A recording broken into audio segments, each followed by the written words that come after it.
This is the moment you've all been waiting for. Live with the best father and son team on the internet. It's time for Homie and the Dude.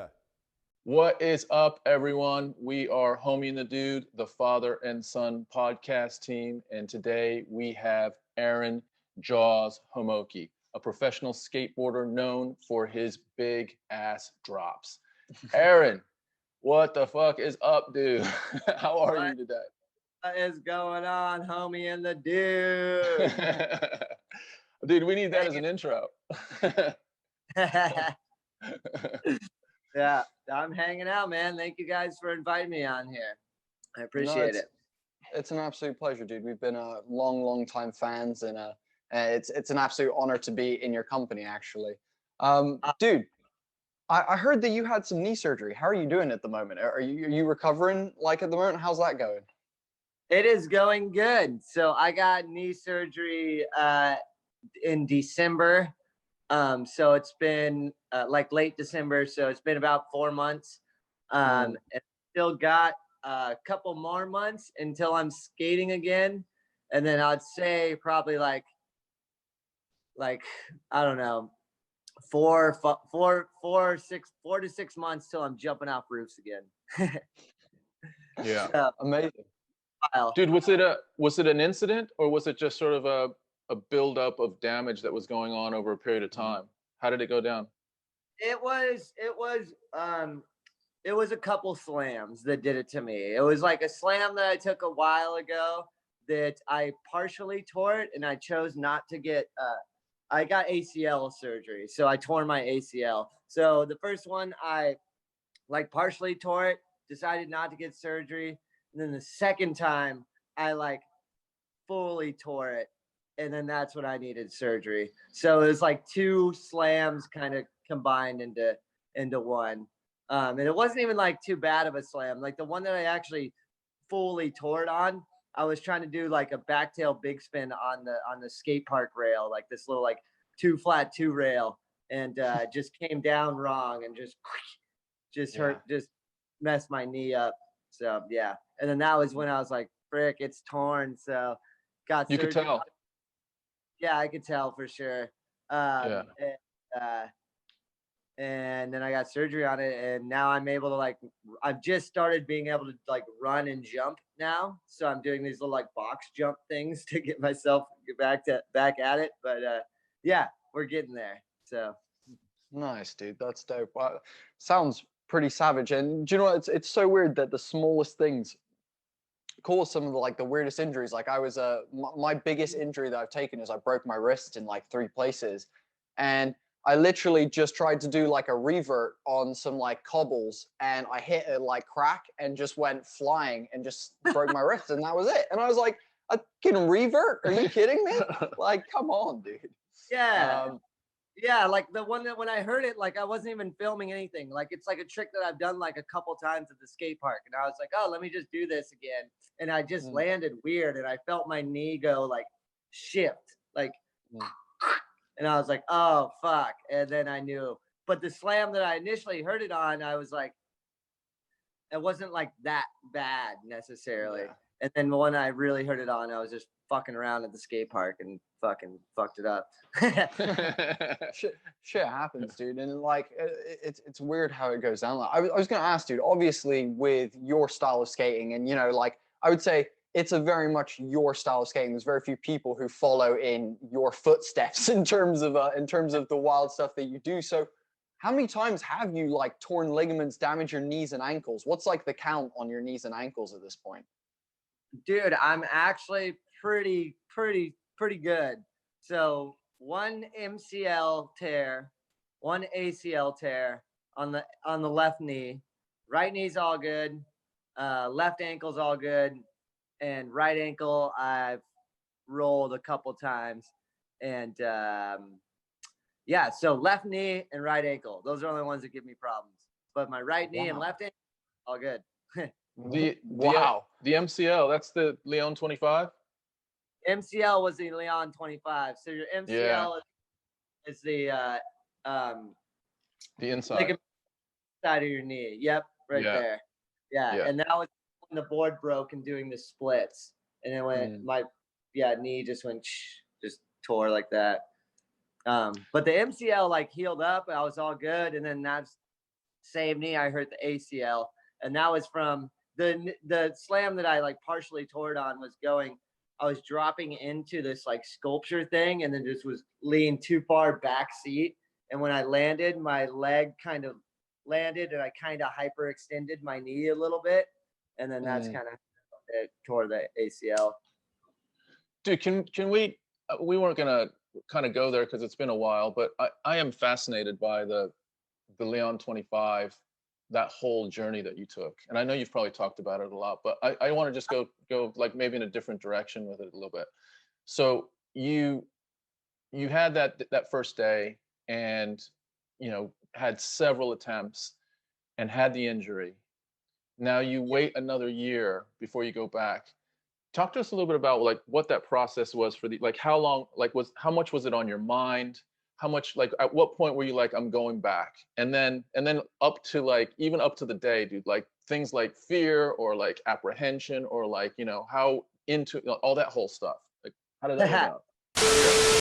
Thanks for watching this episode. We really appreciate you supporting Homie and the Dude. Please hit us with the Holy Trinity, like our Facebook page, subscribe to the YouTube channel, and follow us on Instagram. Just search @Homie and the Dude. It all really helps. I like that you're asking those questions instead. Yeah, because instead of the typical ones, those are good questions. Yeah, so pretty much like right after I hurt my knee, like the day after, or pretty much like the night too, I was like, okay, I can do this. I knew that I could do it. And I was like, I just have to heal. And then so like I flew home and went to my physical therapist and got like an MRI, and it was the MCL was torn, and physical therapist is like, that takes 6 to 8 months to heal, like fully proper. And then so I was like, fuck, that's gonna be a long time. And then just took the physical therapy like very seriously. And that whole 6 months was just like physical therapy nonstop. And then and it was on my mind the whole time. Like I was like, I know I can go back and do it. And then it was getting to the point, and I remember Thrasher, Mike Burnett calling me and being like, hey, we're going to bring Ali Boulala as well. And I was like, well, shit, like if we're going to bring him, could I bring like some people too? And then so I decided to bring Clint Walker, Clive Dixon, and my dad. Yep. Great choices. Fucking great choices. If you could choose a holy triad to bring with you, what a great choice.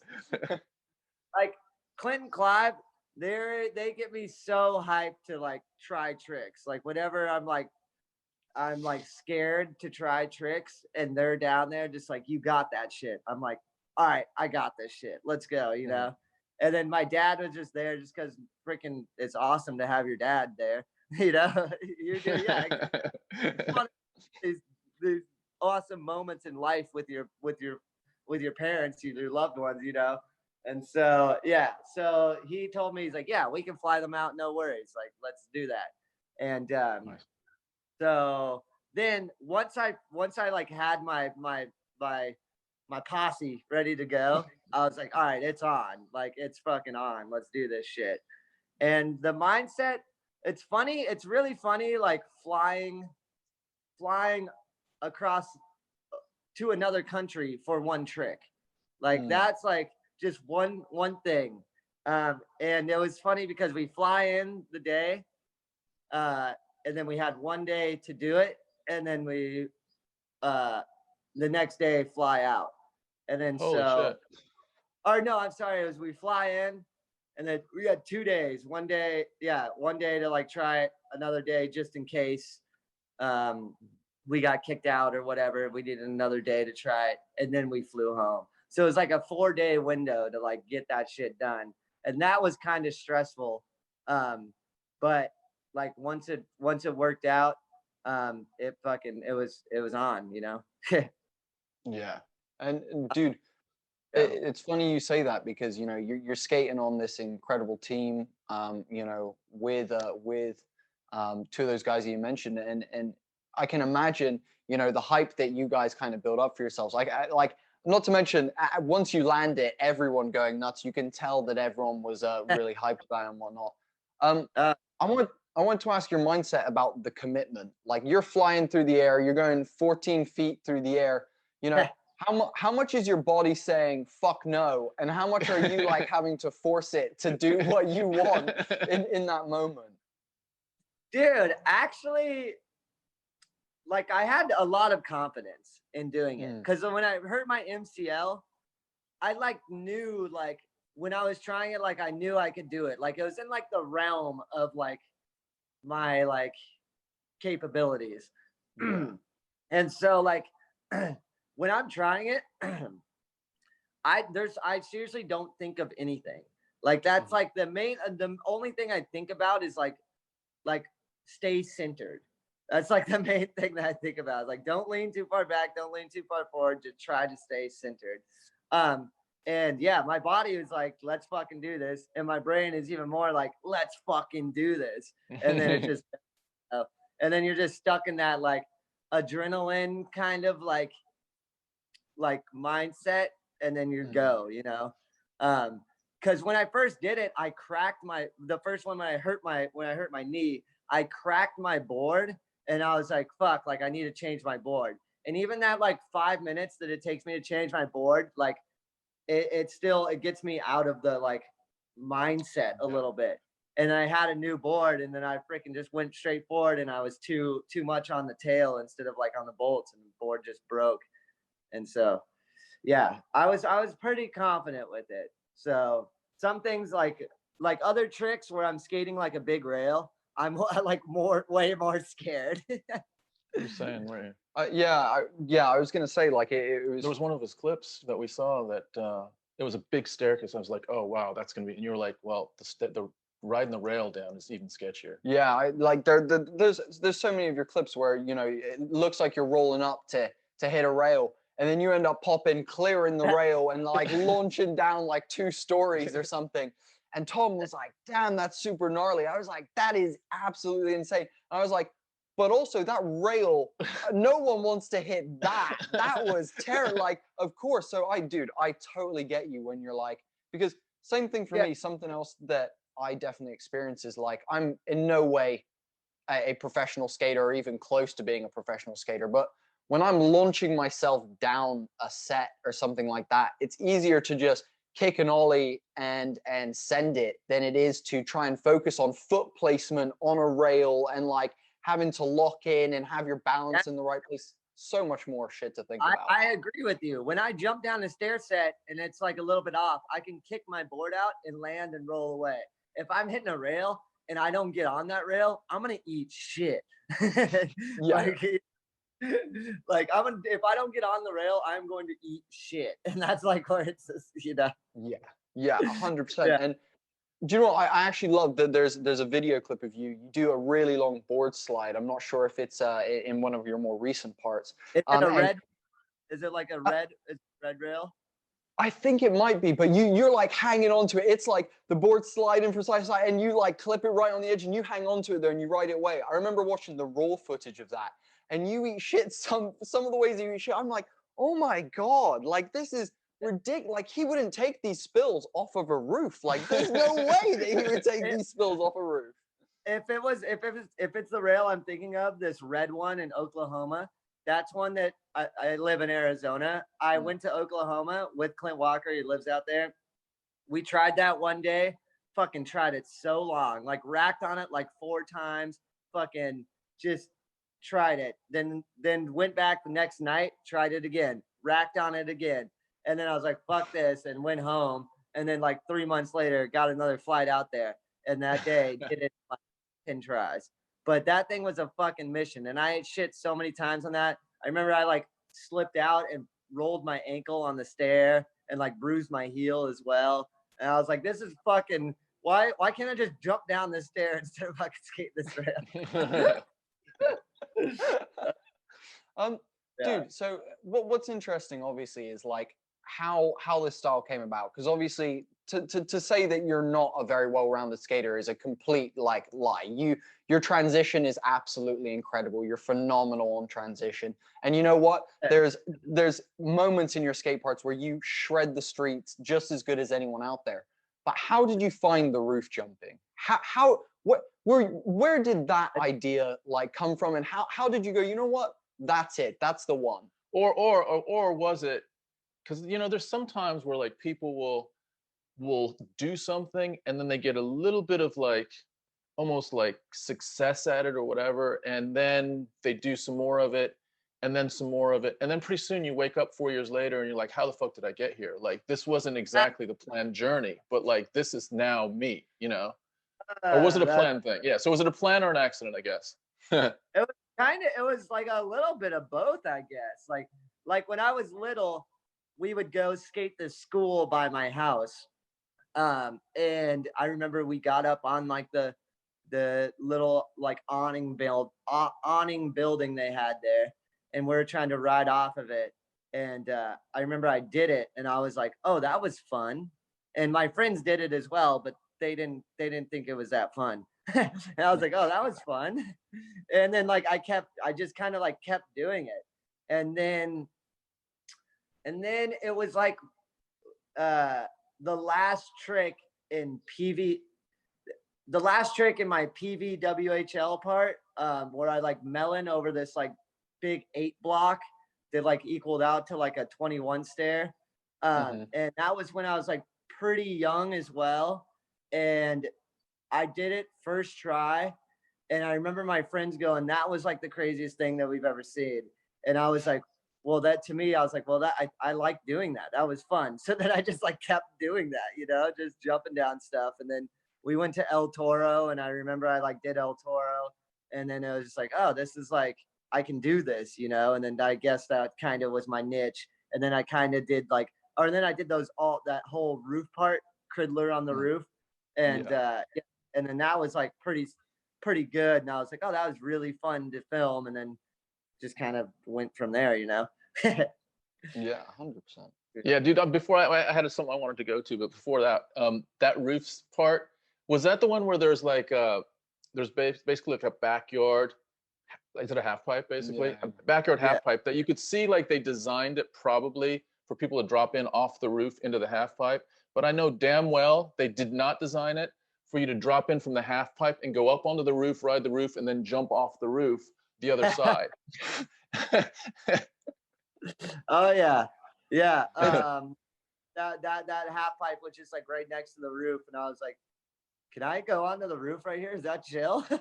Like, yeah. So dude, I was gonna ask you, so you mentioned like with the Lyon 25 the first time, you came away from it and there was an acknowledgement and acceptance that like this is in the realm of, it's in the wheelhouse. Yeah, this is something that I know I can do. But I've seen it over and over again. You've even talked about it, Bodhi.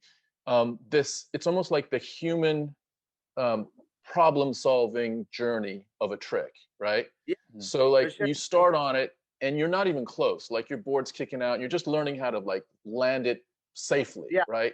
But slowly but surely you're getting more comfortable with what it's going to entail to land this fucking thing. And that whole thing, so it sounds like you got pretty far down that journey with the Lyon 25, and you knew, like when you start it, you don't even know how to figure the shit out. You just know it's a big jump. You know that you've done that type of thing before, but this one is different. Yeah, I just know, like, I know exactly what you mean. Like it's I know I can do it. Like I just know I can do it, and then you take the steps to get yourself to do it. Because there's spots where people will show me, and I'll know instantly. I go, nope, I can't do that. And if I can't do it, walk away. Like, it's just, see you later. Never gonna even, it's good. Like, just walk away. But if I know I can do it, then I take the steps to get myself there. Even if it is just that I don't even, like I don't even know exactly how to do. Like, I suck at nose manuals. I can't fucking nose manual fucking 10 feet.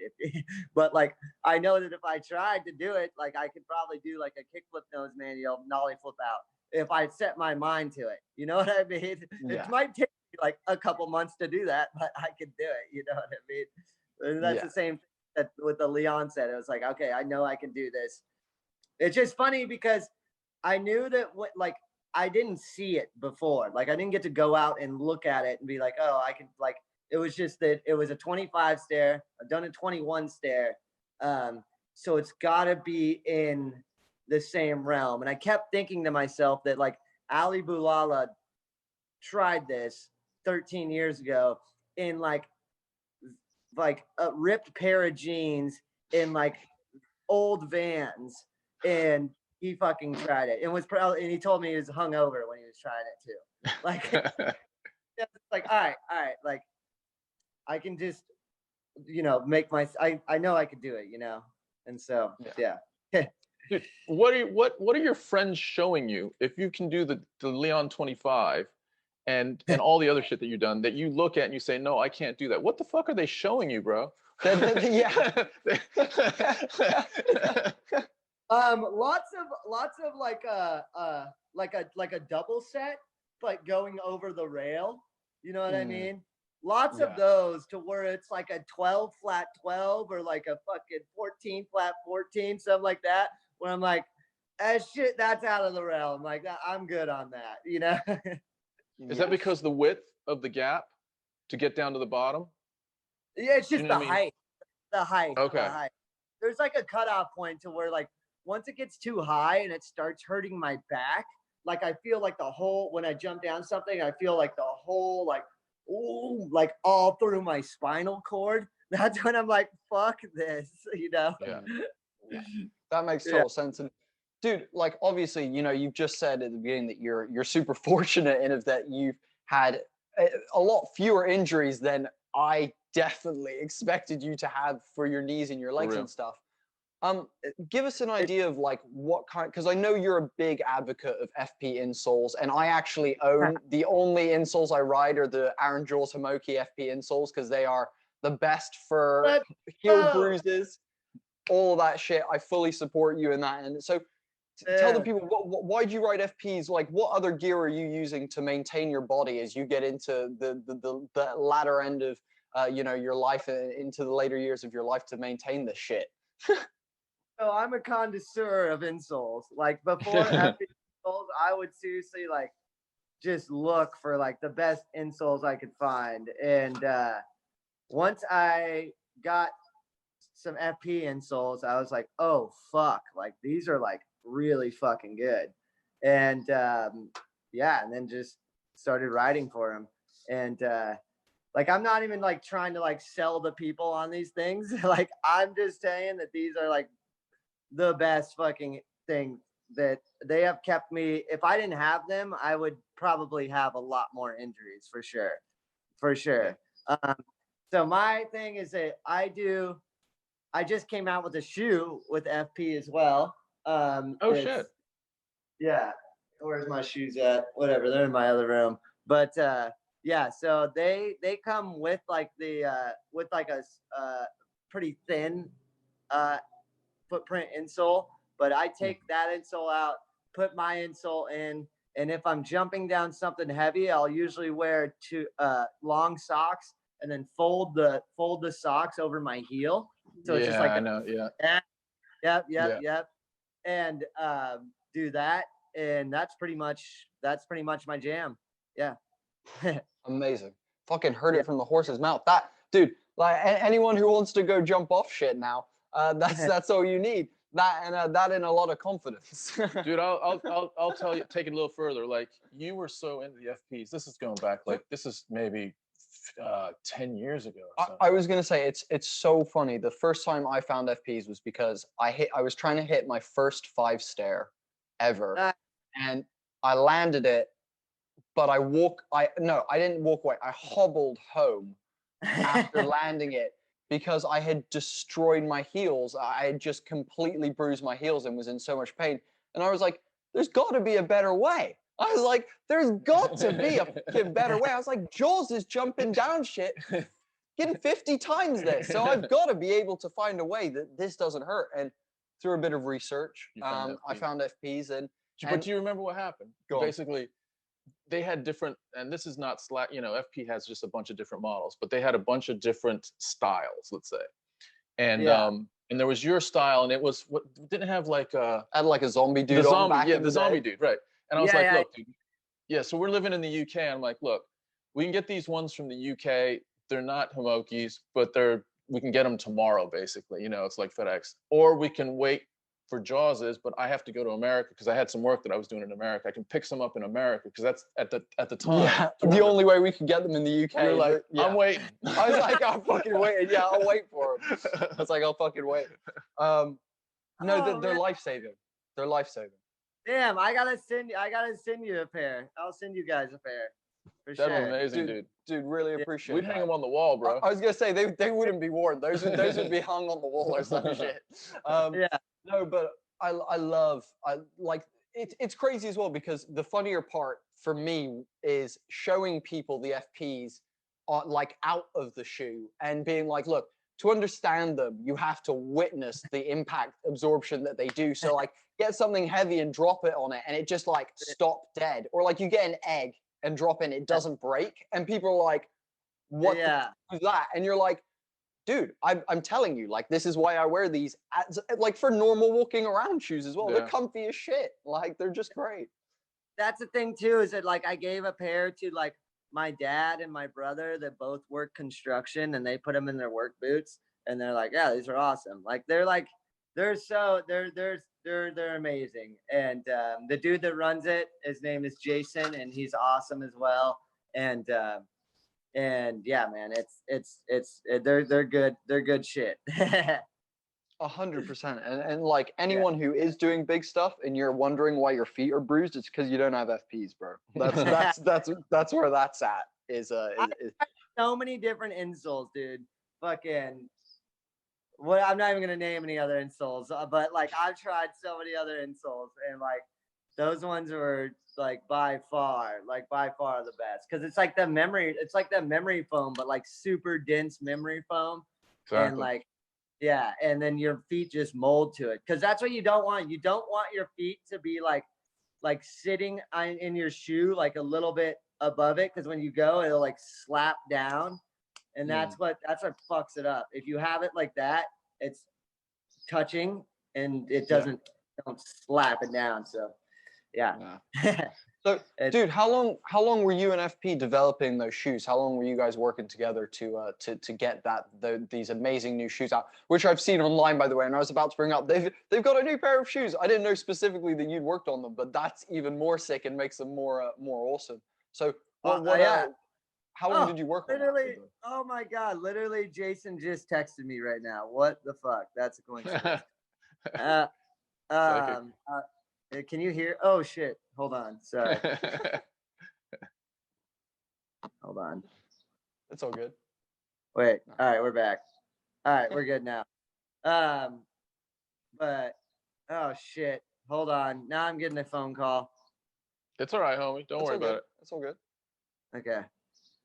All right, deny. There we go. Hold on. Let me text back the dude that just called me. Yeah, you got it, bro. You got it. It's all good, dude. It's all good.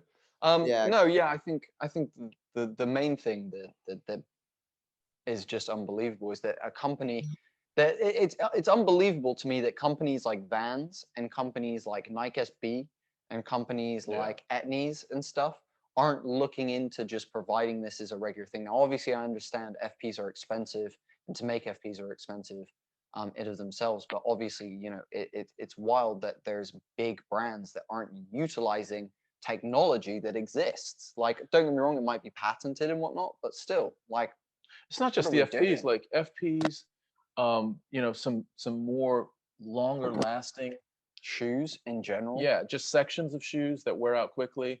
Treads as well. Like the question is, if it was more expensive, let's say it was double the cost, but you know that shoe would last at least double the amount of lifetime that a regular pair of shoes that you blast through in like a month, would you buy them?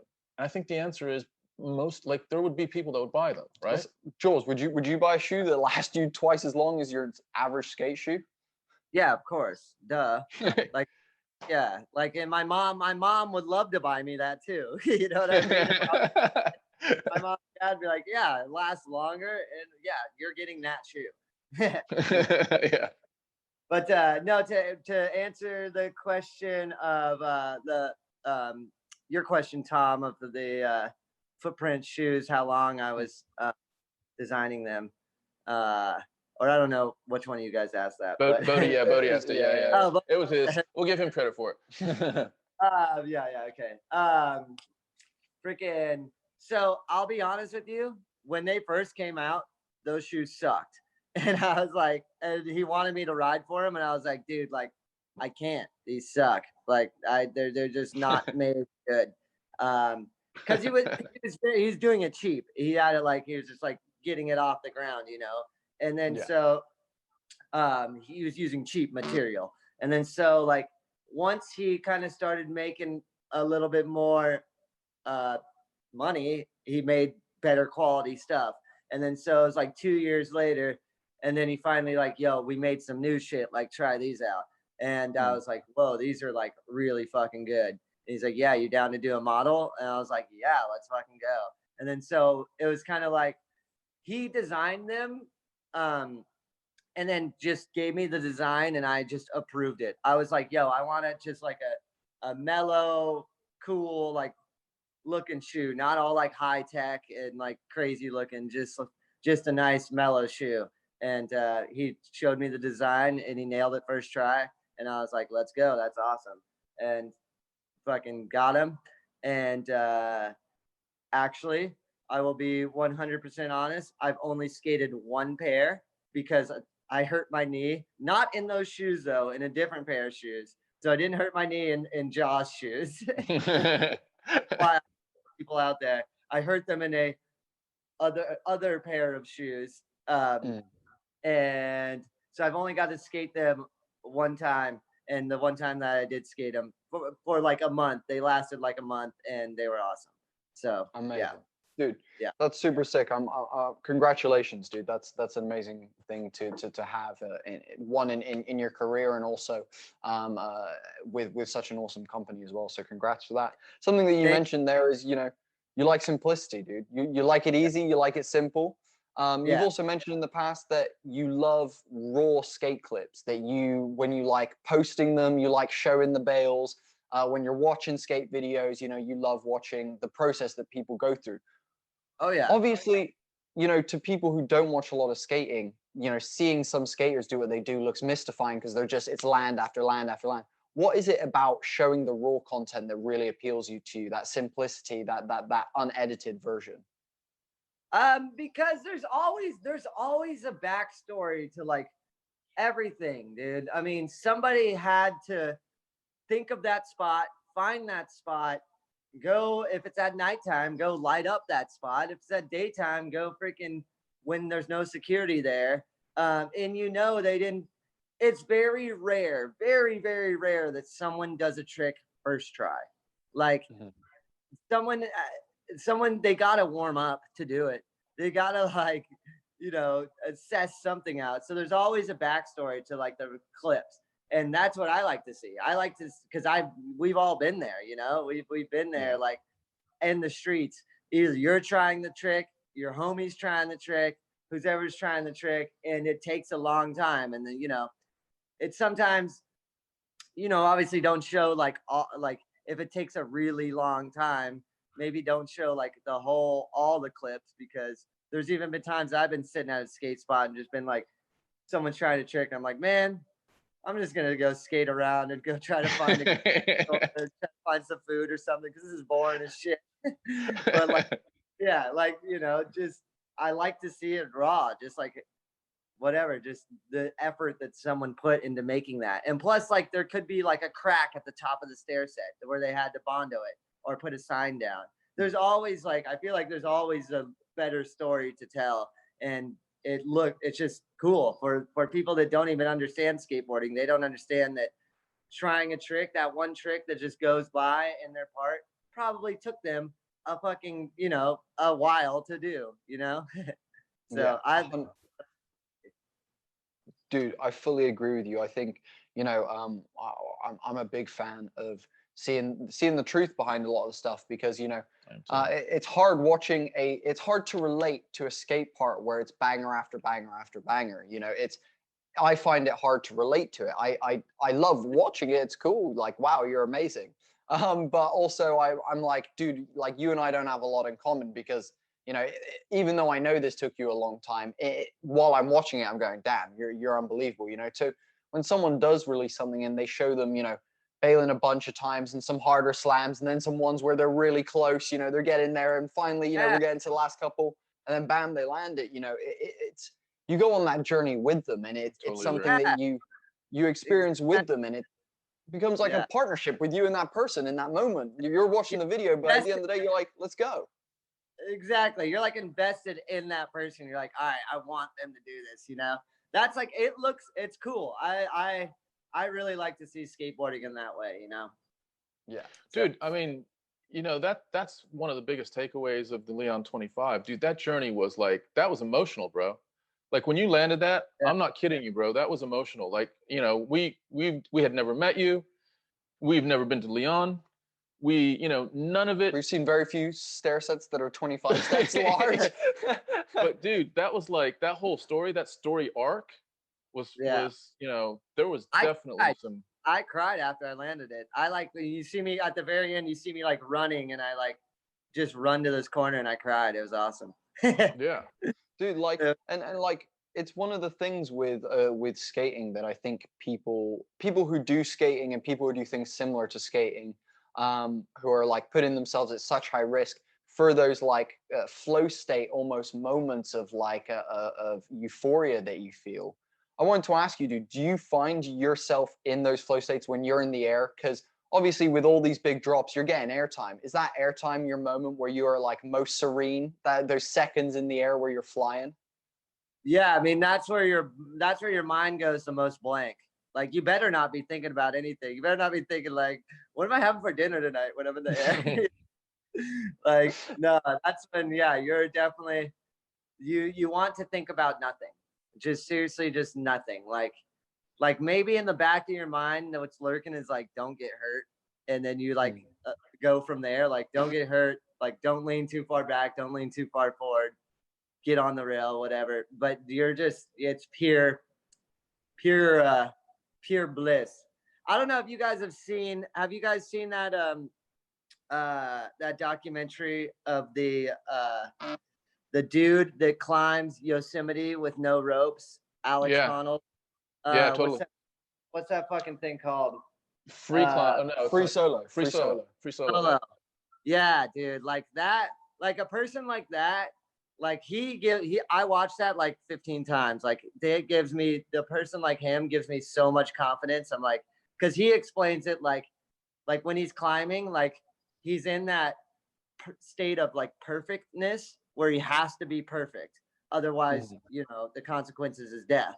And so like in that, I kind of take that idea, like where that dude's climbing and one mistake will cause death. And that's like when I'm in the air, that's when I feel the most perfect. Like, I'm like, okay, this is my life right in this moment. And there's nothing else that matters but that moment, Yeah, 100%. And it's super interesting that you look up to someone like that. And we were actually going to ask you, who are some people that you're looking up to? Obviously, you got signed to a skate team by Tony Hawk, one of the all-time greats, and you're surrounded by incredible skaters all the time. Do you have anyone who you are constantly going back and watching their like skate parts? Do you have anyone that you're drawing inspiration from, in other than the person you just mentioned? People like, I mean, I draw inspiration not just from skating, but like people like Travis Pastrana. Pastrana, I think he's so sick. Like he's a big inspiration to me. Alex Honnold, the dude that's a free climber. Wim Hof, the Iceman. That dude, like he does incredible things. I'm like, what the fuck? Like I draw inspiration from people like that. And then through skating, Yuto Horigami, like like he's next level, dude. Like I'm like, well, I fucking love Yuto, dude. He's like, woof, he's next level, dude. And then like, but like honestly, my friends too, like Dakota Servold, I like grew up with him, and he, I mean, every time he drops a new clip or whatever, I'm like, yes, you know. So it's cool. Like my friends, just people that I know that are killing it still. That's my inspiration, I guess. Dude, that's So, super sick. Shout out to all of Joel's homies, you know, who are inspiring him. And dude, like, you like at the end of the day, you're surrounding yourself with people that are like, you know, at the top of the pecking order, are very much equal with yourself. So to find inspiration, you just have to look to the left and to the right, you know, in a lot of cases for you. So I understand that kind of like placement. Clive too, Clive Dixon as well. Like he was there. I mean, I was there when he knows Blinda del Toro, and Whoa.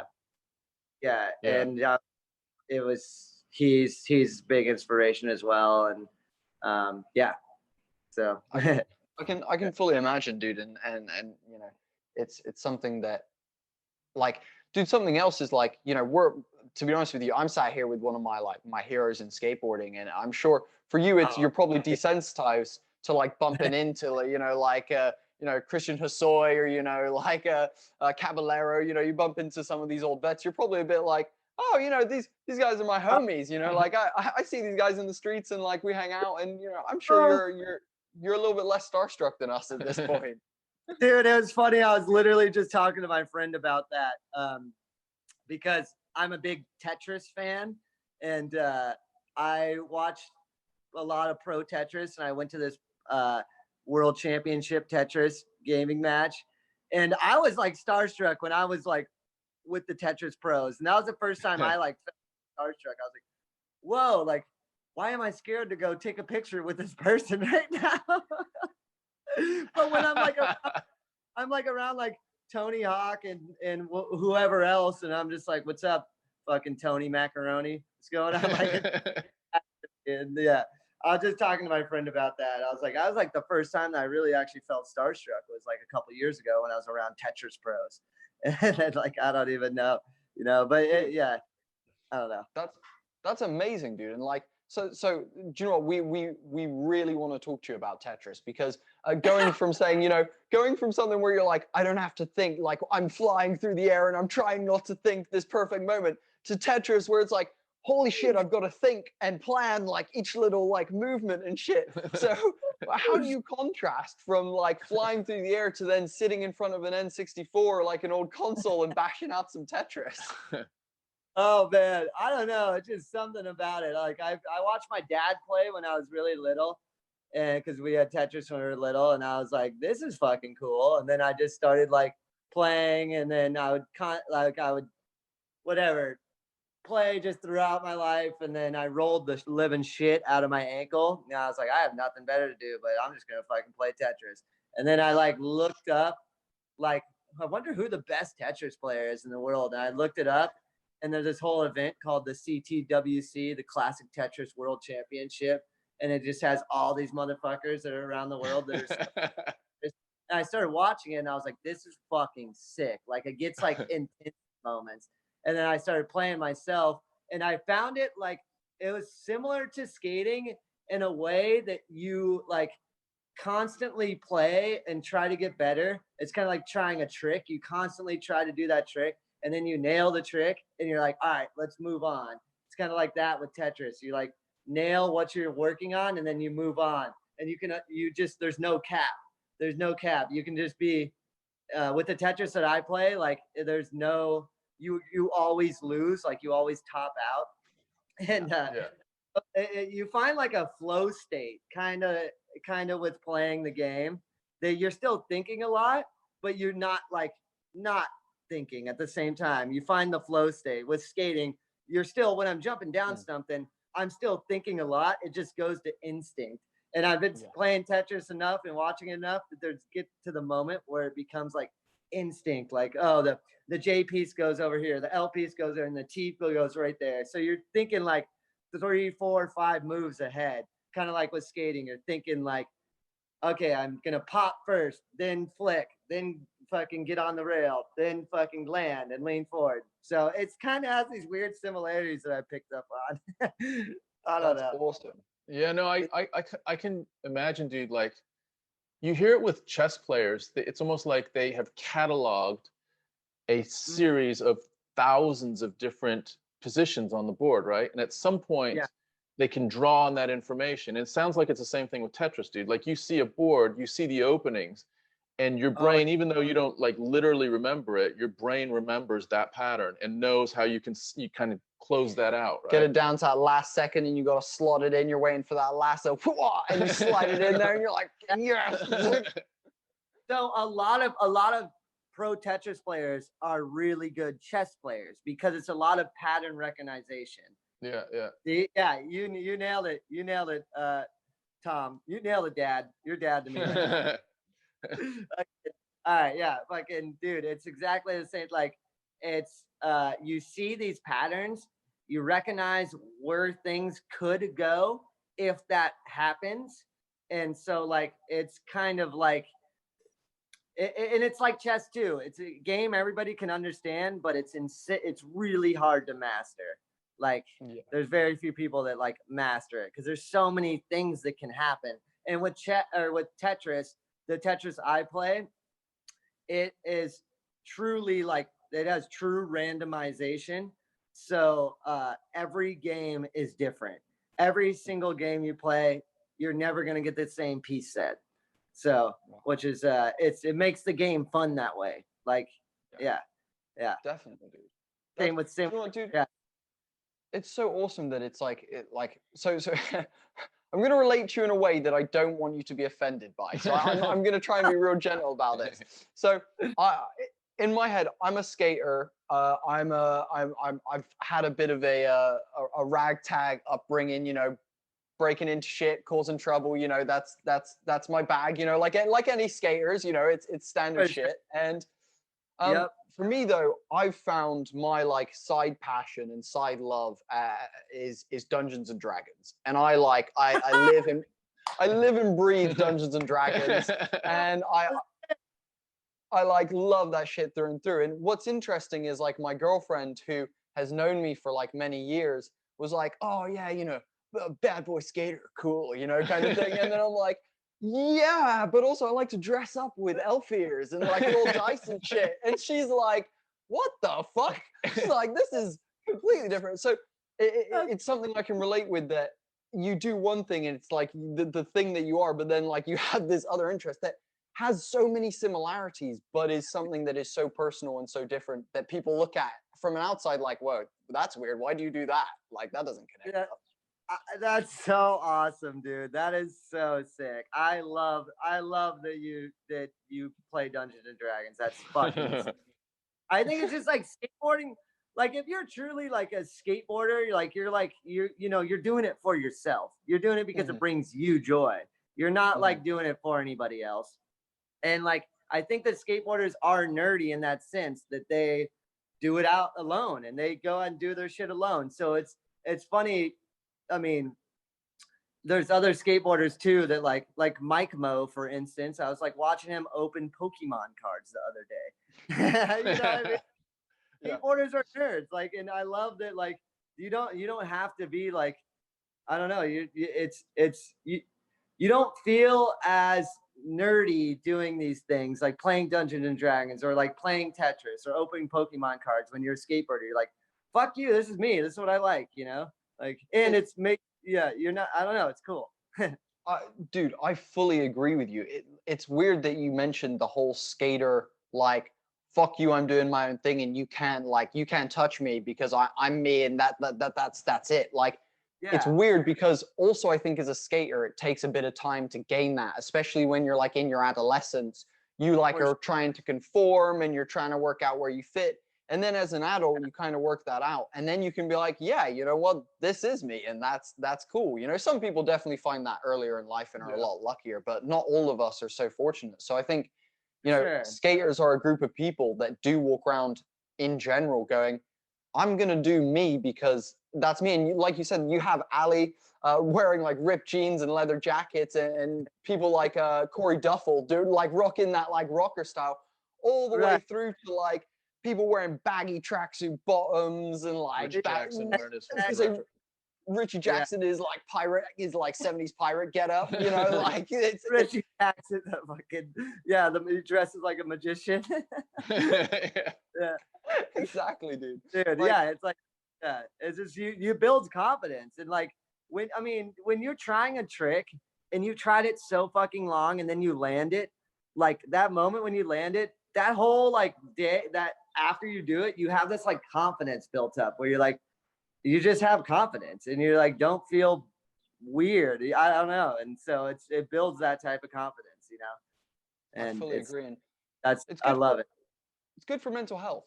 Good for mental health, I Really, would say. it really is. Any physical, I think any physical activity to the point of where you exhaust yourself is so good for mental health. Especially nowadays with everybody sitting inside and the whole fucking virus shit happening and everybody just sitting inside, not doing shit. Like, get the fuck outside and go ride a bicycle. Go walk around. Go take a hike. Go fucking ride a skateboard. Go ride a scooter for all I care. Just go outside. Yeah. Oh, it's a pandemic has changed you, Jaws, inviting people to scooter now. I just go outside. Stop staying inside, man. But no, I fully agree, dude. Fully agree. You know what's cool about what you guys are saying as well, with finding your own style and being okay with it in skating. Skating, like probably unlike a lot of other sports, has so many options of a style.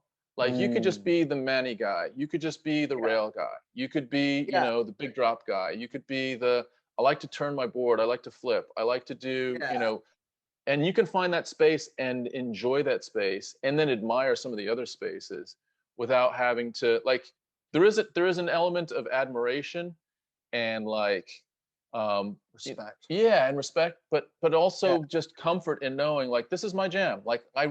Dude, there's very few people that would drop off a roof like you found with your friends, that they did it as a dare and they were fucking petrified and they did it once and they're like, I'm never gonna do that again. You did it and your experience was that was fun, right? So you found your little sweet spot, right? But everyone has a chance to find their sweet spot in skating. 100%. Yeah, fully. Everybody can find their lane in there. And it's not like football where it's like, all right, fucking, you're on a team. You're good at running. Be freaking the running back or whatever, Pick your own fucking. You do you. All right, before we leave Tetris. Let's go back. Give us. I'm going to ask you two things, right? Question. Go for it. Give me one tip for someone that's starting Tetris, a strategy, and then one tip for an advanced player that wants to take their shit to the next level. I know I've hit you on the. I know I've hit you on the spot, dude, but I know you'll come through. No, I got you. I literally gave I knew you would. Lesson last night. So the person that's just starting to play, you want to. I wouldn't stack if you're just starting to play. Just clear the lines. Don't even worry about stacking for a Tetris. Just worry about learning how the pieces fit together and just clear the lines out. And for kind of a more advanced player, you want to play, if you are going to stack your Tetris well, you want to pick a side that you're going to do it on, and stack from one side to the other side. I stack left to right. People sometimes go right to left, but I stack left to right. And you want to play as flat as possible. Don't if you have a line bar that's coming that your well's not open, don't put it vertical in the middle of your stack. Put it flat in the middle of your stack. Same with like the Z's and S's. Those need to go flat, and then you're able to tuck things in. So nice. Beginning player, just worry about clearing the lines. More advanced player, stack one side to the next and play flat. There you go. Nice. So sick. So sick. Nailed it, bro. Yeah. You nailed Do you know what? We'll move from your amazing Twitch that you're currently your amazing Tetris that you're streaming on Twitch at the moment to your super humble YouTube channel, dude. And now I say it's super humble. I'm not talking about the amount of views you get. That's not humble at all. You're rolling in it. But in terms of the content you're putting out, dude, it's one of the most humble and amazing YouTube channels out there. You're out there showing people your garden update. You know, you're showing them your board collection. You know, you're walking around throwing a couple of skate bits here and there, but it's chill. Talk us through your mentality of having this really chill space on YouTube where you're posting maybe content that people wouldn't expect Jules to be posting. That's okay. So, so with social media in general, I found out that people love to feel personally, like personal with that person. Like I enjoy that as well.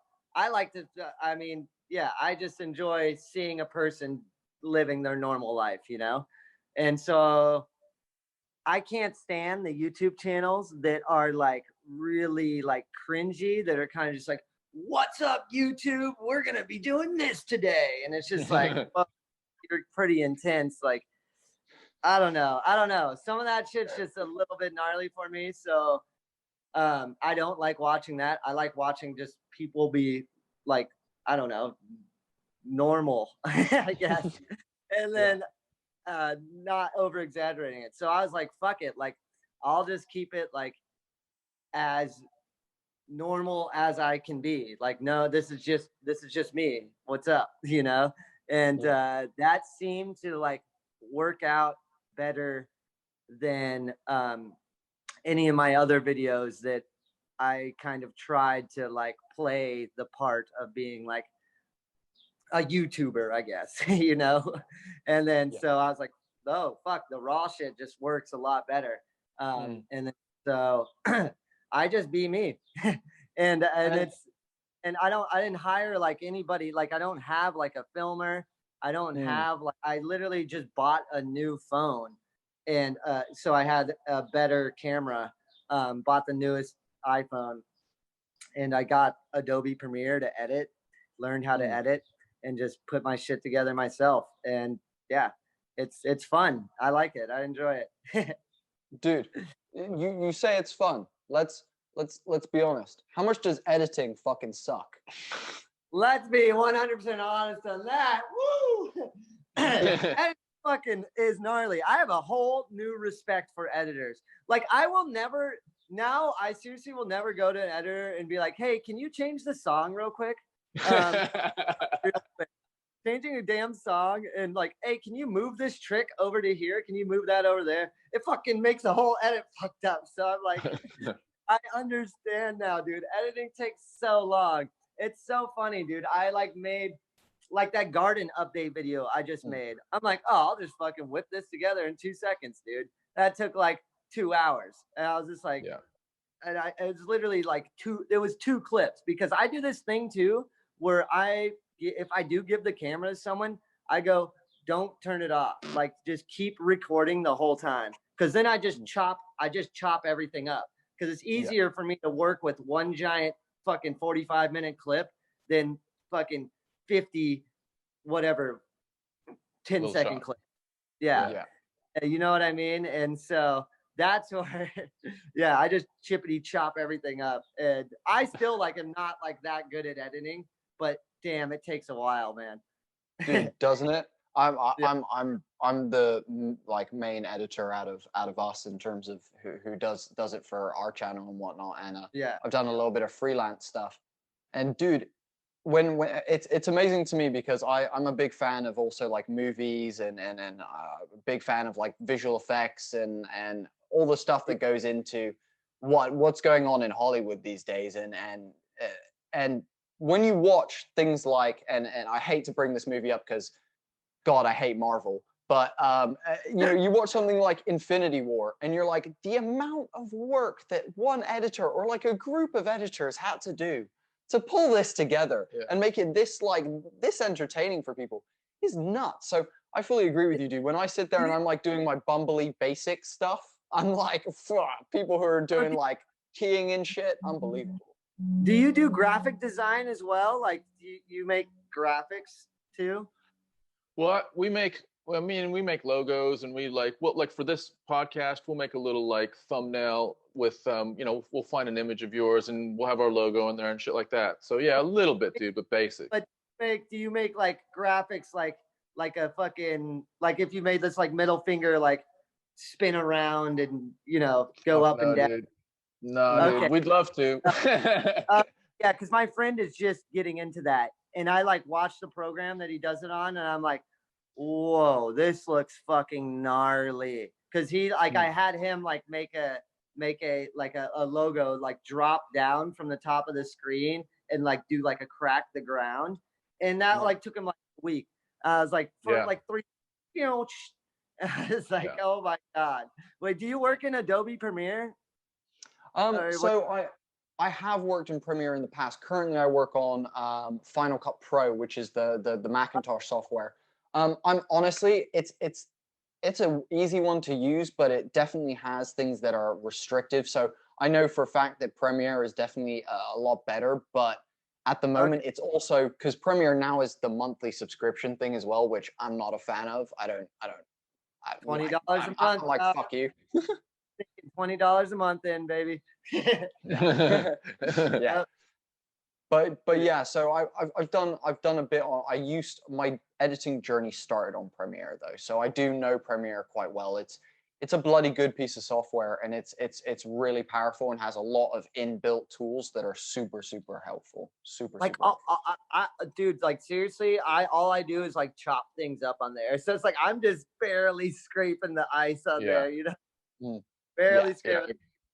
Yeah. That's exactly, dude. That's exactly us as well. But I think, I mean, when you really strip it back, like you on your phone and doing a bit of editing, chopping some stuff up, is enough. It's enough, right? Like if you were to gloss it up with too much color or too many smash cuts or fade ins and fade outs and all this other stuff, it takes away from what you're going for. Like what you're going for is perfect for your particular editing style and your equipment. It's raw. Dude, thank you. Like that's what's like I like that. I like doing that. I enjoy seeing that and I enjoy doing that. And I think that that's just the way that I'm just gonna keep doing it forever. I don't know if you guys are fans of The Office, the show The Office. Rainn Wilson, Dwight, but Rainn Wilson was doing something, he'd go like Instagram live and for like a little show that he was doing, and he would just be on his phone and just set it up, just have a nice background and just do his thing. And it was the most awesome fucking thing ever, because he's like give tours of his little house and stuff, and I'm like, this is motherfucking Dwight, like house right now. And he kept it raw and just, it was so cool. That's kind of like, I enjoy seeing that. And I'm like, I want to give that to people. Like, yo, this is me. Like, what's up? Like I just woke up fucking whatever an hour ago, however long we've been talking, already drinking a cider. Well, do you know what, dude? A couple things that I want to say. First of all, you're killing it in terms of the content. We're all enjoying it. We're sat on this side of the computer, very much enjoying your content. So thank you for what you do provide us with on the internet in terms of entertainment. Further than that, dude, like the person that you are is absolutely awesome, and that's why everyone loves you. That's why the skate community is like huge behind you. That's why we're sat here talking to you, dude, and it's why you've taken time out of your day to come and talk to two guys who don't have much on the internet but are love you and want to talk to you, dude. And like that, to me, that says all that I need to know about you as a person. When someone takes a chance on us, because we're not millions of subscribers or anything like that, but when someone takes a chance, especially someone of your caliber, dude, it really shows me a lot about you, and I really appreciate it more than anything. Like it's super badass, man. Well, when I got the email, it was like, hey, this is a father-son podcast. I was like, oh, let's fucking go. Like nice. Like, because I love my family. Like they're everything to me. And so I hang out with my parents live across the street from me. I Amazing. bought the house literally directly across the street from my parents. So like, I'm gonna go have dinner with them tonight at like 5 o'clock and talk about this. And just be like, hi, mom, dad, this is what I did today. So you know, Awesome. I think that like, I mean, you guys, I can already tell they're like awesome people as well. You know, Thanks, dude. like this is sick. You know, Really appreciate it, dude. Really appreciate it. hell yeah. You know, I'll segue from all the compliments and I'll go to this. You mentioned a minute ago, skating isn't a team sport. There's one time though that skateboarding is a team sport, and it's a time that you've participated in a few times, and you've won a good few times. Let's talk about King of the Road, dude. Let's talk about King of the Road a little bit. Tell us about your feelings about King of the Road and some of that experience. Give us some overall thoughts, and then we'll dissect it a bit. It's definitely one of the gnarliest trips skating wise that that you go on, because once you open that book, you don't stop. At least we didn't stop. And it's you just don't stop. Like even on that trip, like I remember we didn't like drink on that trip at all. Like we would randomly shotgun a beer here and there for theatrics or whatever, but like you're so sore and so tired that you just fucking you pass out, you know, and everybody's sleeping in the van the whole time. It's just it's brutal. It's freaking it's a brutal trip. Yeah, it looks like that. It looks like that from the outside. I would have thought though, like my take on it was that there was a lot, like I guess maybe it's different team by team as well, and individuals within team, because there was definitely some people that were drinking in different teams for sure. Like I'm thinking of, I won't even mention, but there's definitely some partying going on. For sure. Yeah, like I don't know, just with me and freaking just Birdhouse in general. I remember like we would always have like beer in the van, you know, ready to go, but it was just you're constantly skating. You want to drink water instead, you know. Was it more about like you guys wanted to do well, or just to like take care of yourself, or? I think that we just didn't like. We wanted to do well for sure. Yeah. We were like, fuck it, like let's try to win this thing, you know. Nice. And so we would go and like we would pretty much our schedule was like we'd wake up at 9 o'clock, be out in the streets by 10 o'clock. You go get like be up by 9, everybody out of the hotel by 9:15, 9:30, something like that. Go get the quickest food possible, just like a Starbucks, and just everybody get whatever they want, and then just be on the road or out of spot by like 10 a.m. and don't stop until sometimes like 4 a.m., 4 a.m. Wow. and just keep that cycle going. And everybody would be like taking turns driving and like sleeping in the van and shit like that. And yeah, man, it was brutal. It's a brutal trip. it seems it. And do you know what I was just thinking then? You're mentioning like this heavy routine and you're sleeping in the van. Oh man, my heart was going out then to Lizzie, man. She's stuck in a van full of dudes and you're all passing out and farting and shit. And poor Lizzie's stuck with you fucking nut jobs. Oh man, yeah. She can hang though. She's like, I was gonna say, I'm sure she gives it as much as she gets it. I'm sure she gives it as much as she gets it. Yeah, she can hang, dude. But yeah, poor Lizzie sometimes. But it's nice though, because if we run out of beer, we'll just be like, "Hey, Lizzie's got to pee," because we got to go to the gas station for her to pee. Got to get to some. That's yeah, that's what's fun. Nice, dude. And obviously, you know, the whole thing of King of the Road, for people who don't know, groups of skaters, teams of skaters get given a booklet full of challenges that they've got to accomplish. Everything from miscellaneous things that have 0% to do with skateboarding, all the way through to things that are some of the gnarliest skate tricks that people are doing on a board these days. Yeah. and then everything weird and wonderful in between those two things. So talk to us about what are some of your like big memories. Is there like one or two, or like some of the challenges that you are most proud of as a team that you accomplished? Fuck, man. There's a couple. So with the skating, definitely doing the loop, because one of the fucked up challenges, what is worth the most points, is do a loop a full pipe, or it was just do a loop, and doing the loop was really freaking scary, but I did it first try without the mats, and it was a really crucial moment. I remember me and Clive going into like just like around the corner, just smoked a joint right before I did it. He's like, "You fucking got this, man." And we listened to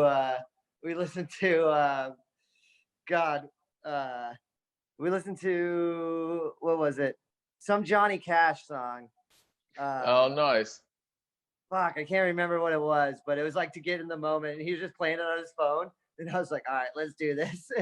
And that was sick. Doing the dark slide on a handrail.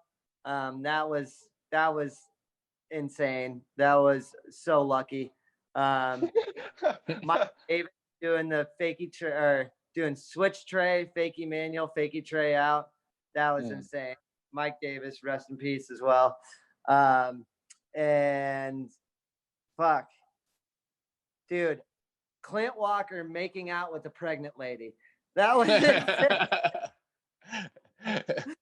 the miscellaneous challenges. That was insane to see go down. The challenges is like make out with the pregnant lady, and fucking Clint Walker made out with this pregnant lady, and then sure enough, Birdhouse gets an email like after the airs and everything from the pregnant lady's husband. Oh, shit. Husband saying like, "Fuck you, you ruined my relationship." Oh, shit. Gotta like, like, dude, sorry, your fucking pregnant wife wanted to make out with Clint. Like, I don't know what to tell you. Exactly. Yeah. The offer was there and she took it. It takes two to tango. It weren't just Clint sucking face. Yeah, exactly. But yeah, the dude literally emailed Birdhouse saying Clint ruined his relationship. Clint actually has that email printed somewhere up on a wall. Dude, it's fucking Dude, I got hilarious. a question. I'll be right back. The loop that you did, so it was interesting because you had done some run-ups with the pad there, the mattress there, and then it's almost like it switched. Like you had a moment where you're like, "Fucking move the mattress, clear that shit. I'm going now." Like, what was that, dude? Like, was that just a moment where you're like, my brain just fucking figured it out. Now I need to go. Yeah, pretty much. It was like, because with the loop, it's really interesting. You don't really do anything. You kind of just keep your knees bent and you follow like this line. The loop Tony's loop has like this green tape that goes all the way around it, and you follow the line. And then once like I did it, it was like I did it a couple times, and then once I like made it all the way around and felt it, and you just like feel it. You're like, oh, that's it, you know? Yeah. And once I like felt that, it's like move the fucking mats, let's go.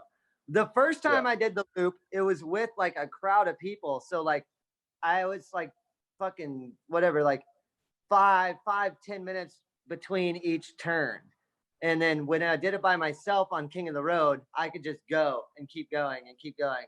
And then once I did it, I like was just like, move the fucking mats, let's go. And and then did it.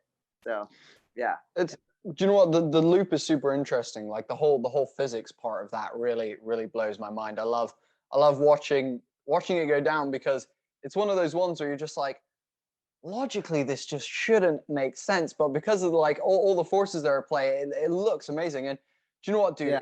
In terms of things that I would not want to slam on, Like especially because when you're up and you're like, I guess 12 to 6, you know, and your head's pointing at the ground. If you drop or you don't fully commit or you pump out of it, you're hitting your head. Like that's not a good time.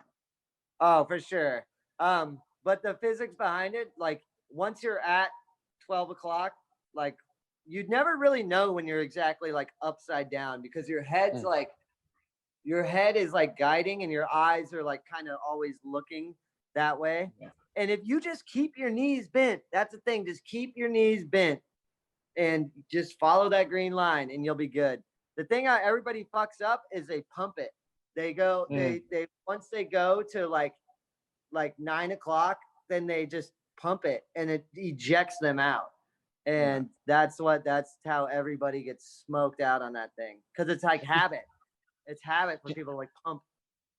Yeah, that's what I was going to say. Do you think they pump it because they're feeling like they need just a little bit more of a push to get over the top and around the other side? So like instinctively they're thinking about a pump might get that, but it actually pops them out. Yeah, I think that is it because that's you have to like, because I did it the first time. I didn't get like ejected, but I like pumped it and like hit the other wall like with my back, and I was like, oh fuck, like don't do that. But it's instinct. It's instinct. Like you can't help it, but kind of like pump it, you know. But you just gotta like get rid of that instinct and just be like, it's almost like a half pump. Like you're like half pump, hold the half pump, and then get out of it, you know. Yeah. Dude, I got another question about King of the Road.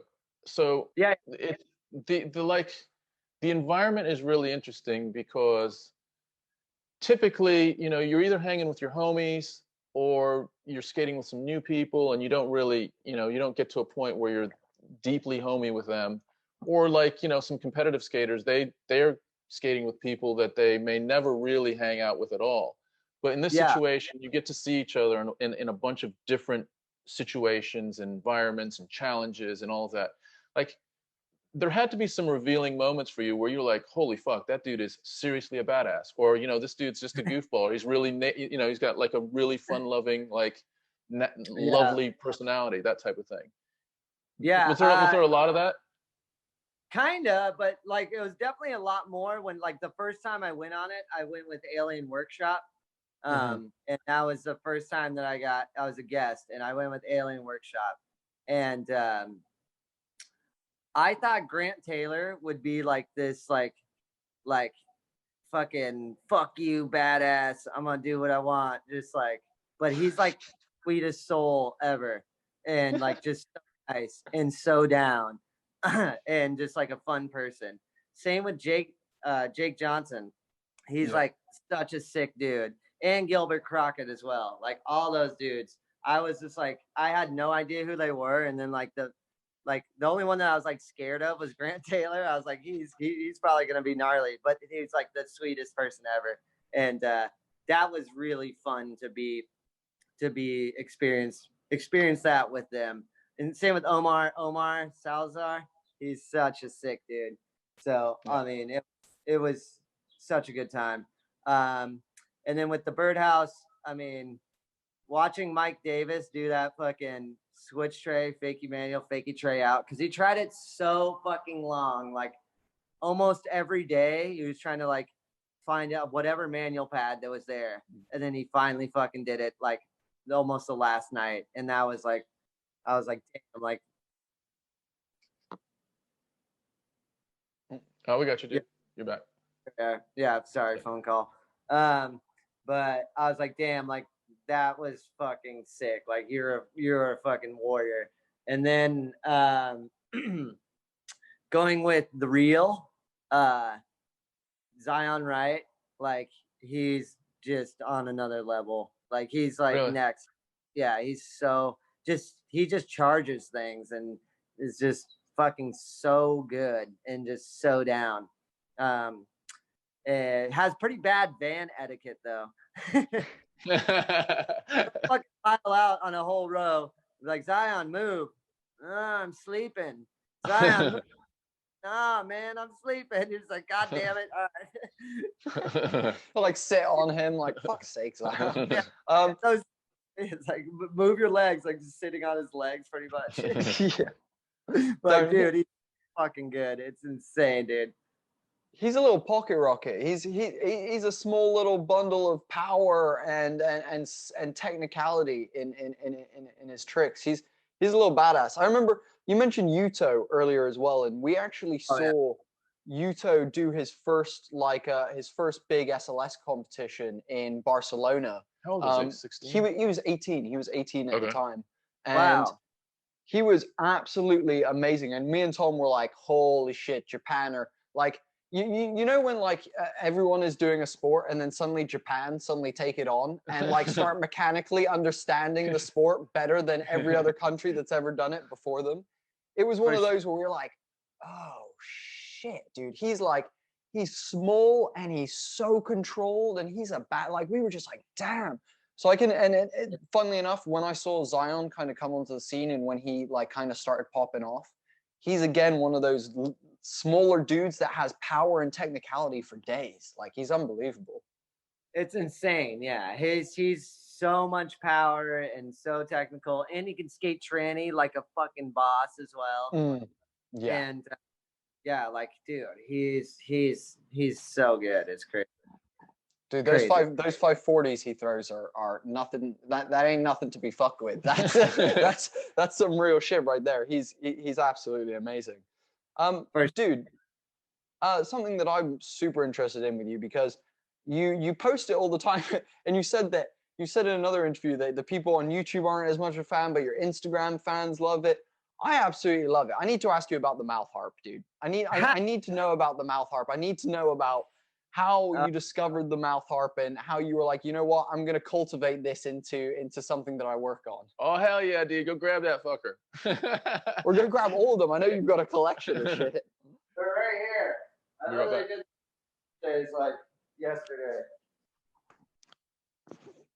Oh, nice. Yeah, I have like so many, dude.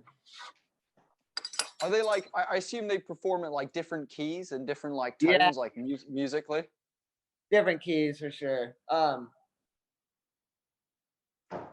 you.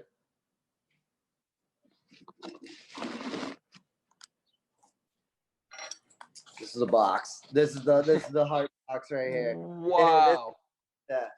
I actually have another shoebox, but yeah, like they different keys, different sizes, different shapes and shit. I got into this because when I did roll my ankle, again, I just looked up techno beatboxing on YouTube and fucking just found somebody playing one of these like techno style, and I was like, oh my god, I need to learn how to do that shit. But yeah, here. You want me to do like a little? You want me to play it for a little? Yeah, dude. Give us a little. Give the people a little taste of what you got. Give us some mouth harp Monday on a Tuesday. On a Tuesday, yeah. I'll give you like a demonstration. Like, so here's your harp right here. You strum it with this. This is the reed, and you would place your like bottom of your top teeth on there. So it's almost like you're biting it, and then your bottom lip right here, and then you just strum it. And if you move it, you move your tongue like almost like you're humming, like a hee hoo hoo, and so it would be like a. Okay. And if you wiggle your tongue all around, you get the. Oh, amazing. Okay. And then if you breathe in and out, you do. And then so that's pretty much how you play a mouth harp. And you put all of that together.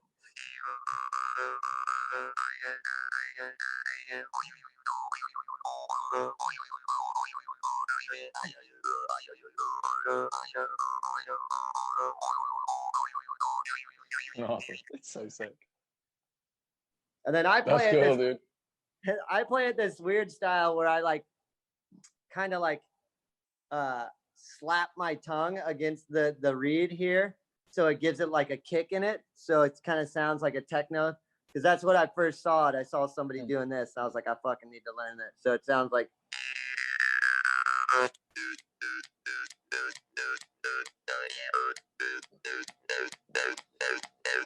shit.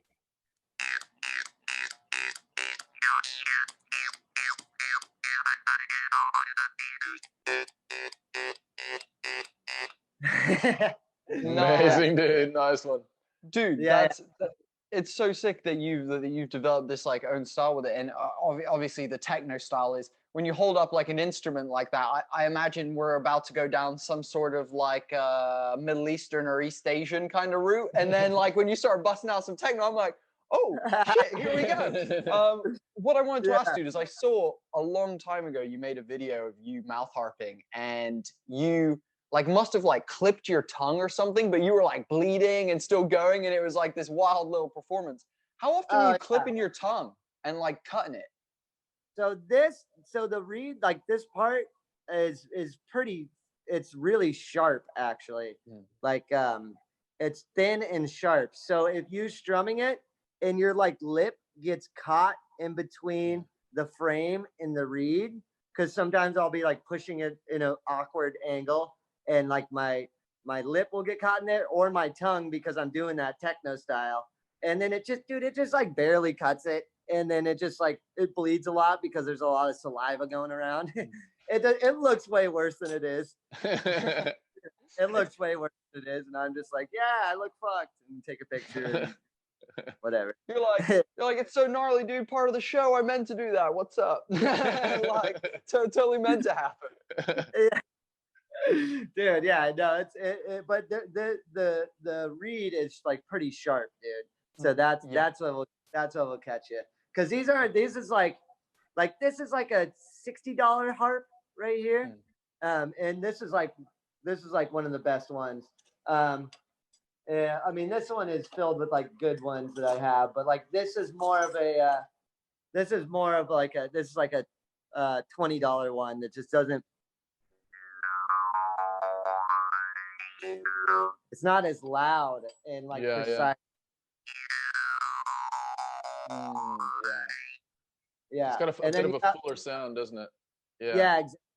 And then you got this one, which is called a Dan Moi, which is a Vietnamese one, which is pretty small, but it has like a sick sound. Oh shit.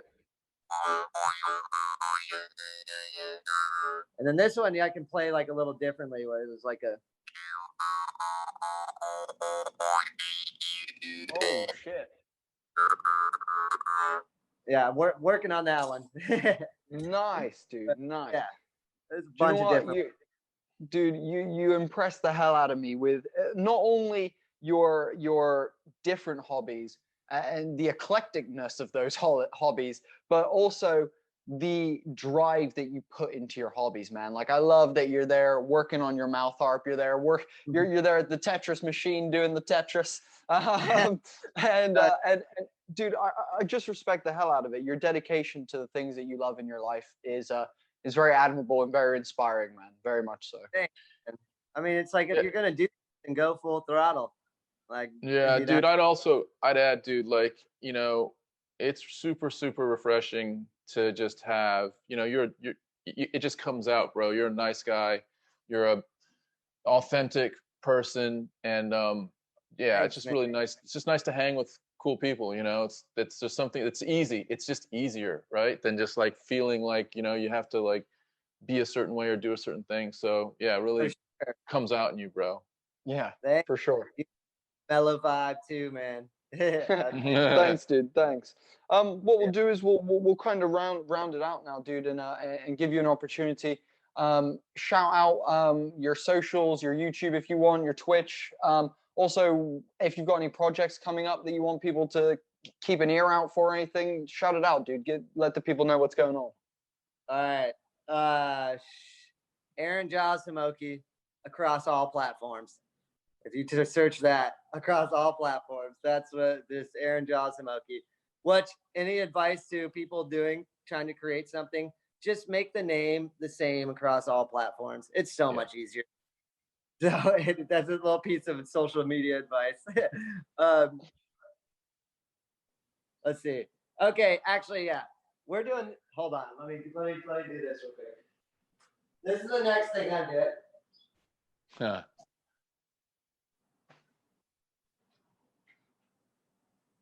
Oh, yeah. But okay. All right. I'm going to be live streaming a DJ and Tetris, and we're calling it Kitchen Dwellers. And then so, like this whole setup behind me. And then so that's kind of like what the camera sees. And, can I flip this camera? I can't flip it. All right. Give it a try. There There we you go. Yeah. Yeah. So I got like this fucking neon sign, which is sick. Like all these boards hung up. And we have a DJ that's set up right here. And so you're looking in the background. And then it's connected to the Tetris, which is sitting right here. And have the camera that's pointing at the player's face, and then the Tetris going, and another camera that's sitting right here, pointed right here with the DJ and the dance floor.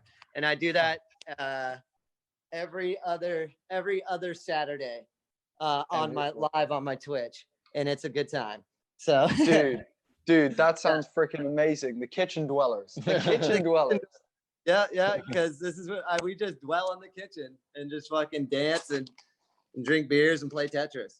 It's amazing. I love it, dude. That's absolutely amazing. Yeah, so that's the next thing that I'm working on. And then once I can skate again, we're gonna add skating into the Kitchen Dwellers. Because I have in my backyard, I have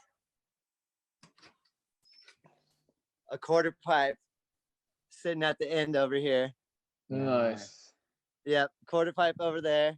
And then I have like a bunch of crazy flat bars over here. And then we'll put like a camera like right here. Nice. Pointed at there. And then this is like kind of where everybody chills at. And so we'll have another camera right here. And then so it'll be skating. It'll be skating, music, and video games. Like, what more could you ask for? The dream. Yeah. I'm pretty sure that's what Martin Luther King was talking about, was it not? I'm pretty sure. So like, that's my next thing that I'm like really gonna like try to work towards and try to like make it pretty fucking sick. Just because like, I don't know, I really enjoy doing the like live stream. And I think it's like I think that's kind of geared towards the future of like, because everybody wants things so quick. And I think that the live streaming is just going to become easier and easier and easier. So I'm like, I want to like keep doing that and be a relevant, I guess, streamer, you know? And it's easy to like take that content and dwindle it down to like, oh, here's the stream content that goes to the YouTube, that goes to the Instagram, that goes to the TikTok. You know, it all like can dwindle down. And so, and I'm running everything off of this fucking old fucking shitty laptop too. So the next thing is like, I'm going to get like a good PC and just have like a battle station set up. And like, dude, like I'm running the fucking Ethernet cord from the room back there all the way into the Tetris, which into my computer, the like thing. So it's like I need to set up a legit battle station and get my shit like properly fucking set up. And that's honestly like the thing that I'm working on within the next few months. I'm gonna be like have it all set up, ready to skate, ready to fucking go. Because I've been doing lots of physical therapy, lots of time at home as well, just because I'm not traveling. And so lots of time to just work on this stuff. So within the next few months, it's going to be like, I'm going to have it set up super proper. So yeah, dude, that's awesome. Game. Dude, that's so awesome. Let me show you something as well. I'll show you something funny as well. I know what you're going to show. I'll show him something as well. Yeah. It's like, let me just pop the camera out of here and see if I can manage this. I think you got this set up. This setup is sick. Right. So yeah, we've got like some cameras set up. We've got Tom. We've got some like lights. But I'm not sure if you could see that wire dangling. That's our Ethernet cable. That's our Ethernet cable that then goes into the back of my computer there. So we also are in It's the from an whole upstairs the window. upstairs window. We've got our Ethernet cable. So we're right there with you, dude. We're right there with you. I was thinking the same damn thing. It's like, that's so funny. So funny that you mentioned the Ethernet cable. Oh my God, I love that. That is so funny. Like, yeah, it's just wires every fucking where, and you like, just as long as it looks good on camera, you're good. That's But then exactly you it. like turn the camera around, it's like a damn shit show. Yeah, dude, Yeah. the floor is a mess. Yeah. Don't, dude. It's a like 1 hour operation of setup and breakdown on our end, but it's Those it's good fun. Those lights are legit for sure. Like, They are yeah. good, man. And they, Yeah, We needed them as well. We were struggling with lighting. We were using like lamps that we have around the house, you know, like your bedside lamp. We were like angling lamps, and we had like like an office light. You know, yeah, like exactly. Trying to like light shit, fucking ridiculous. Oh my God, dude. Yeah. So like, I mean, shit. Here, like, this is my idea. I'll just keep showing you guys whatever. Fuck it. Like, this is gonna be the battle station. Like, I already got like 2 other old school TVs in here, like ready to fucking go. And then this is gonna be like the battle station, where I'm gonna set everything up, and then everything's just gonna go from here, probably out to here, and then out to the skating. And then once we get the kitchen dwellers things popping off, it's gonna be sick. I'm gonna make it legit. Yeah. So, gonna be dude, amazing. on the live stream, is it just gonna be different panels with different feeds from all the different areas in the house? How's that gonna work? Or are you gonna have like live editing that's gonna be focusing on different aspects of what's going on? So that's the tricky part. Yeah. Is that it can be all put together like on one screen, like it'll all just be together. And then you can also do it to where you switch from like someone would have to be sitting there inside Switching. the battle station, like literally going like camera A, camera B, camera C, whatever. Yeah. But there's a way, just like how this is, like how, I mean, I'm big on your screen and you guys are small. Like you could do that to where like the Tetris would be in the corner, the DJ would be in the corner, and then like the skating would be like the big thing in the middle, or whatever. You know what I mean? So I have to figure out how to set that all up. Yeah. Which is another editing I've used to do it. I use this thing called I use OBS, Open Broadcast System. Yeah. I think. Yeah. Whatever. But it's just like layers on layers on layers, and just Photoshop shit, you know. And so it's a fun though. It's I think we use Streamlabs for when we do Streamlabs OBS for when we do so we're big MMA fans, and we do a watch along party for UFC events, and so like we stream those, and yeah, dude, the whole like switching, so like it's so funny. Tom does like a lot of the like in between the fights, and we do like a play-by-play commentary together, but in between fights Tom does a lot of the talking, because I'm there like switching like from like, oh, let's put our advert up, and like switch the screen, and like then put this up, and the stats of the next fight, and blah blah blah. So yeah, I fully know what that's about. Damn. Okay, so you're live editing it pretty much. Yeah. Yeah. Basically. Okay. Yeah. Basically. I set my shit up like way before, and it's like just sits there, you know, just ready to go. So that's interesting. Do you? My Streamlabs kept crashing, so I just like switched. Dude. Streamlabs. Streamlabs is a nightmare, bro. Streamlabs. This is not a commercial for Streamlabs right now. I'll do one of those as well, dude. It's like, dude, it crashed so many fucking times on me. I'm like, fuck this, like, and I just switched up to OBS. It's like the same damn thing. Yeah, it's basically the same thing. Yeah. And it hasn't crashed, so just saying. Perfect. Well, guys, thank you so much for watching this episode of Homie and the Dude. It's been an absolute pleasure having you on, Jaws. Like I said, you're one of my heroes and have been for a long time. So thank you so much for joining us. It's been a pleasure chatting to you. Thank you guys, man. This is fun. I enjoyed this. You guys For rule. sure, dude.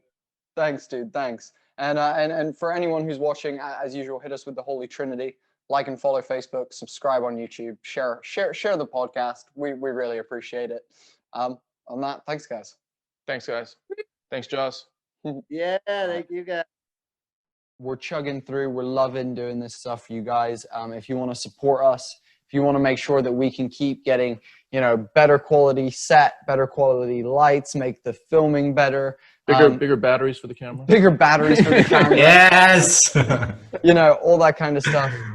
You can do that by just liking, following the page, and subscribing to the YouTube channel. That is what really makes a difference to us.